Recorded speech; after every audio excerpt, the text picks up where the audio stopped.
Yorana à tous les amoureux du ballon rond et bienvenue dans Fénois Foot. Tout de suite le sommaire. Inverser les rôles, voilà ce que vendredi soir, Dragon était venu chercher face à Pirée.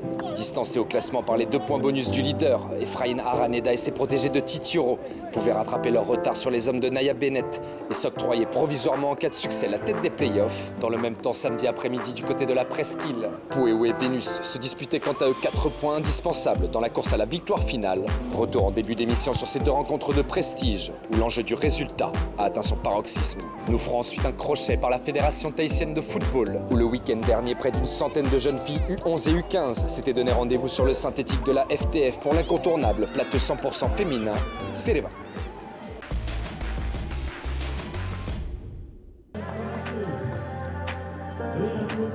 Dragon face à Pirée, le dauphin face au leader des playoffs. Plus qu'un match, vendredi soir à Pater, c'est bien une finale avant l'heure que 2 favoris au titre se disputaient. Et les premiers à avoir intégré l'importance de cette rencontre sont les hommes en blanc de Pirée. 6 petites minutes après le coup d'envoi, Rayman Ali Funkui en bon capitaine montre acrobatiquement la marche à suivre. 1-0 pour Pirée. Réaction quasi instantanée de Dragon. Sur ce corner esselé de tout marquage au second poteau, Rohariro, d'une tête rageuse, égalise au quart d'heure de jeu. Tout est à refaire dans ce match.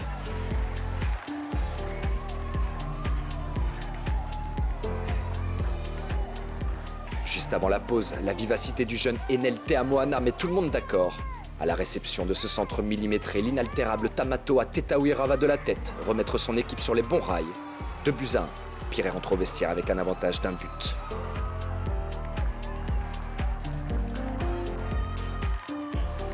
De retour sur la pelouse de Pater avec les mêmes ambitions qu'en fin de première période, les protégés de Naya Bennett vont très vite se mettre à l'abri.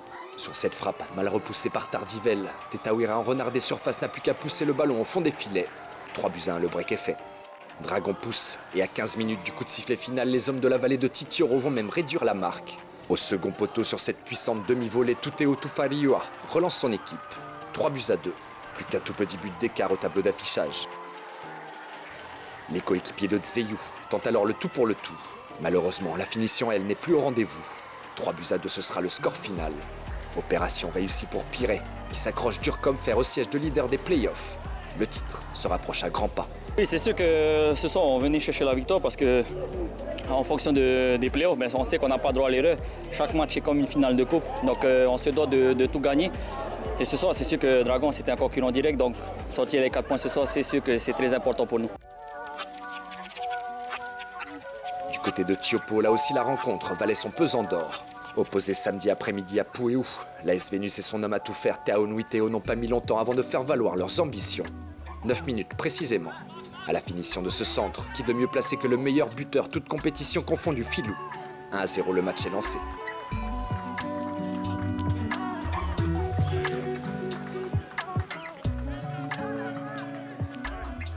Juste avant la pause, suite à une faute dans la surface de réparation, Tao Nuiteo va alourdir l'écart sur penalty. Son doublé personnel.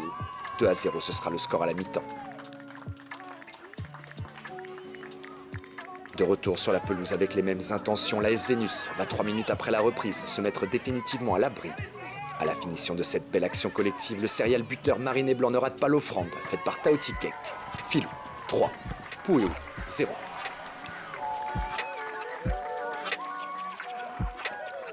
Réduit à 10, les joueurs de Franck Papaoura subissent. Le duo d'attaque Théo et Kek en profite. Un dernier but qui viendra mettre un terme au suspense. 4-0, Vénus repart de la presqu'île avec une seconde victoire de rang en play-off, tout en conservant dans son viseur l'AS Pirée. À notre micro, l'homme du match. Bon, l'objectif est atteint, 4 points. Et on savait qu'il ne fallait pas perdre de points ici. C'était difficile de venir jouer ici. Comme on l'a vu, Dragon Pirée, Pirée a aussi pris les 4 points, donc il ne va pas falloir perdre des points. 4-0, c'est également le score de la dernière rencontre des playoffs opposant Tefana à Central Sport. Concernant les playdowns, l'Olympique Maïna, toujours invaincu, s'est vu ralentir par JT. Score final 1-1. Excelsior et Mataya se sont quant à eux logiquement imposés face à Aroué et Manoura. Au classement, c'est donc pour le moment toujours l'OM, suivi de très près par Mataya et Excelsior, qui occupent les 3 places, synonymes de maintien. A l'inverse, Manoura, Aroué et JT clôturent les playdowns. Pour rappel, cette journée reste encore à disputer. En play-off, alors que la dernière ligne droite approche à vitesse grand V, le sans faute de l'AS Pirée les projette seul en tête du classement. Distancés à 5 longueurs, les joueurs d'Efraïn Araneda sont deuxièmes, suivis de Vénus à 8 points et un match en moins au compteur. Tefana, grâce à sa victoire ce week-end, remonte à la 4e position. Enfin, Tiare Tahiti, Pouéou et Central Sport se partagent avec 3 points chacun la 5e et dernière place de ce classement. Tous les autres résultats du week-end sont à retrouver sur le site de la Fédération tahitienne de football, www.ftf.pf.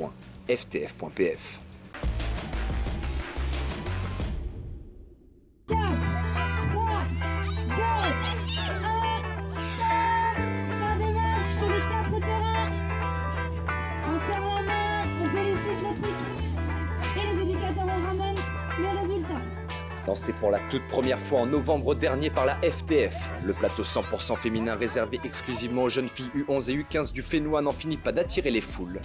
Pour cette 4e édition, plus d'une centaine de footballeuses en herbe de Tahiti et Moorea s'étaient donné rendez-vous dans le simple but de s'amuser et se divertir. Une matinée placée sous le signe du partage et de la bonne humeur que les filles ne sont pas prêtes d'oublier. Et on comprend vite pourquoi. C'est mieux qu'avec les garçons là, on n'est pas critiqué, hein, on a presque tous le même niveau. Après, il y a certaines, hein, elles ont un niveau supérieur, mais sinon, hein, c'est bien. D'autant plus lorsque de nouvelles surfaces de jeu leur sont proposées. L'occasion pour elles de goûter pour la toute première fois aux joies du beach soccer et pourquoi pas créer des vocations, comme nous l'explique Jérôme Bolland. Les filles se régalent, hein, je pense. Là, c'est là où on retrouve le goût de l'effort, hein, se dépasser, faire confiance à ses copines, et puis ça nivelle un peu les valeurs des équipes avec les rebonds qui ne sont pas évidents dans le sable, quoi. Donc je pense que tous les joueurs et les joueuses de foot à Tahiti doivent s'initier au beach soccer dès le plus jeune âge, pour pouvoir rivaliser sur la scène internationale. C'est top, hein, mais c'est fatigant. Ouais, c'est dur. C'est dur, hein. Ouais. En plus, on n'a pas l'habitude de jouer sur le sable. Le sable, il n'est pas brûlant, il est bien, mais c'est fatigant. Entouré par les cadres de la Fédération tahitienne de football, tout ce beau monde se réalise. Un succès sans précédent que Stéphanie Spielmann, sans oublier les éducateurs et éducatrices bénévoles, peuvent se targuer. Sur chaque plateau, on essaie de mettre une thématique. Et là, aujourd'hui, c'est le fair play. Et donc, on valorise chaque acte fair play. On propose également du beach soccer. Pour la première fois de l'année, on a également fait venir les équipes U15 féminines de Moorea pour qu'il y ait un partage, un échange. Et c'est génial. Il y a des filles qui, pour la première fois de leur petite carrière, marquent leur premier but. Donc, il y a beaucoup de premières. Et c'est ça qui est génial, de vivre ça tous ensemble avec les éducateurs et les éducatrices. À force d'abnégation et de travail, la pratique féminine se démocratise et devient même incontournable dans le monde du football polynésien. Plusieurs nouveaux projets sont d'ores et déjà dans les starting blocks de la fédération. Les amoureuses du ballon rond n'ont qu'à bien se tenir.